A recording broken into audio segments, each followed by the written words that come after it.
Ilang araw ng maaraw matapos humagupit ang Bagyong Christine at Bagyong Leon, pero baha pa rin sa ilang bahagi ng Laguna, lalo sa mga lugar na malapit sa Laguna de Bay. Dito sa Barangay Landayan sa San Pedro, 2 linggo na ang baha.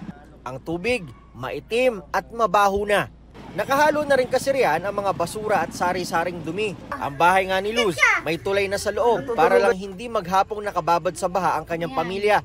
Ang mga higaan nga nila nakababad na rin sa tubig. Ayan, ang bahay namin, mabaho na nga eh. Minsan nangangati na kami, ang baho na. Matagal na raw sila rito at wala naman din daw balak umalis. Mahirap ko kasi kumuha ng bahay ngayon, napakamahal eh. Hindi natin ho kayang umupa ng mahal. Kasi isang planchadora lang naman ho ako. Sa bahaging ito ng Barangay Landayan ay gumagamit na nitong balsang ito. Dahil hanggang ngayon, ito pa rin ang sitwasyon. Grabe pa rin ang baha. Itong tubig na yan, umaabot pa rin daw yan hanggang Baywang. Yung mga residente, hindi na lang umaalis. Dahil ang palaging sinasabi, sanay na. Ang pamilya ni Joanne, bagamat sanay na, nahihirapan pa rin sa ganitong sitwasyon. Nagkakasakit din po yung mga bata dito gawa ng sa amoy. Pag umuulan po yung singaw. Sumasakit po yung tiyan nila. Pahirapan din daw sa pagpasok sa trabaho. Mahirap po pag pumapasok sa trabaho.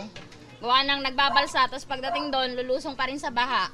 Nagkakasakit na rin ang ibang residente. Nalagnat ako, 5 araw na.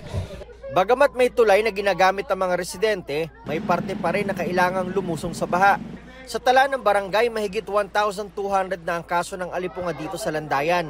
Lumulusong po, nagbubuhat po ng tubig, di-deliver po. Siguro sa tubig siguro yan sir, may itim na yung tubig eh. Sa loob kasi ng bahay namin wala namang tulay. Ano lang? Talagang kakaukaw yung... Kakaukaw yung paa namin sa tubig. May mahigit 20 kaso na rin daw ng dengue sa barangay. Tabi kami ng lawa eh. Kaya hanggang ngayon meron pa kaming tubig na naranasan sa aming mga kabahayan sa tabing lawa. Ano ba nangyayari na? Ano kasi mababa itong lugar namin eh. Kaya tumitigil ang tubig. Abutin ng December ang tubig sa amin.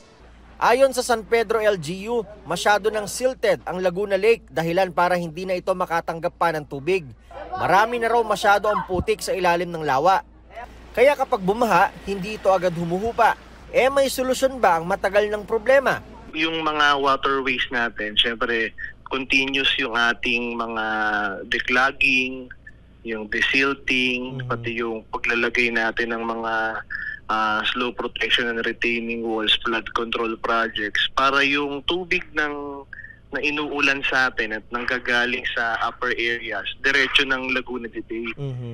Nakikipag-usap na rin daw ang LGU ng San Pedro sa LGU ng Binyan at maging sa Muntinlupa para pagtulungan masolusyonan ang mabagal na paghupa ng baha, lalo sa mga lakeshore barangay.